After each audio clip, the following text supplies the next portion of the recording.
In this lecture, we will explore using a dictionary as an accumulator. Here, we create a dictionary mapping fruits to colors. We will run this in order to explore fruit to color so that we can be a little bit more familiar with it. Here is the fruit to color dictionary. These dictionary entries are not sorted by key or by value. We can index into it using the name of a fruit in order to find out its color. So fruit to color of orange is orange. Fruit to color of banana is yellow. We can also iterate over the keys in this dictionary. For fruit, in fruit to color, allows us to get each fruit in turn, as well as use that fruit as an index into the dictionary in order to look up the corresponding value. And now we get to the problem we're going to explore today. We are going to turn this dictionary inside out, or invert fruit to color.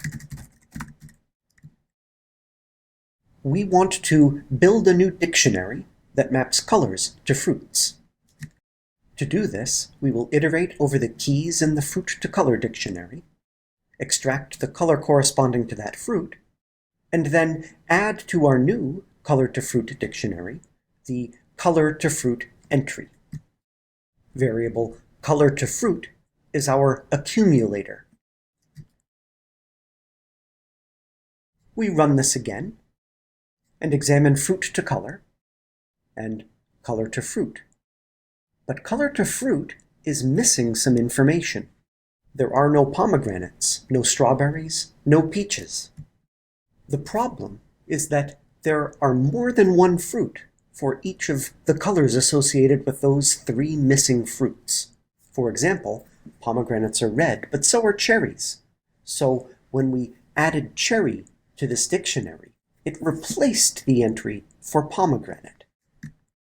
Instead of this straight inversion, we need to be a bit careful. We will build a dictionary that maps each color to a list of fruits of that color. If color is not already a key in the accumulator, we will add a color to a list with one item in it, the current fruit, as an entry. Otherwise, if color is already a key, that means that it already has a list of fruit of that color. We need to append fruit to that existing list.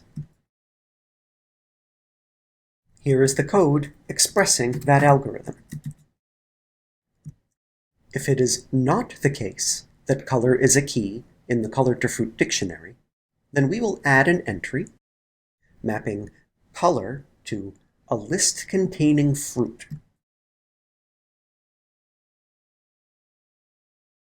On the other hand, if color is already a key in the dictionary, then we would like to get the list that that color maps to and append variable fruit.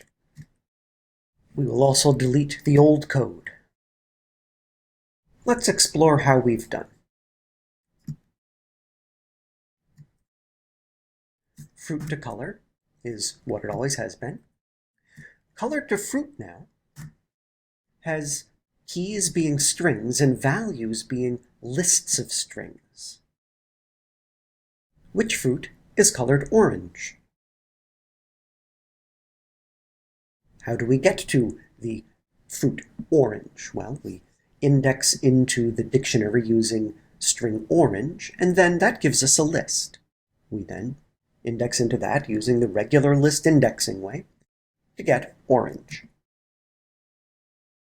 How can we get to cherry? Well, we'll index into our dictionary using red, and cherry is the last item in the list that is returned.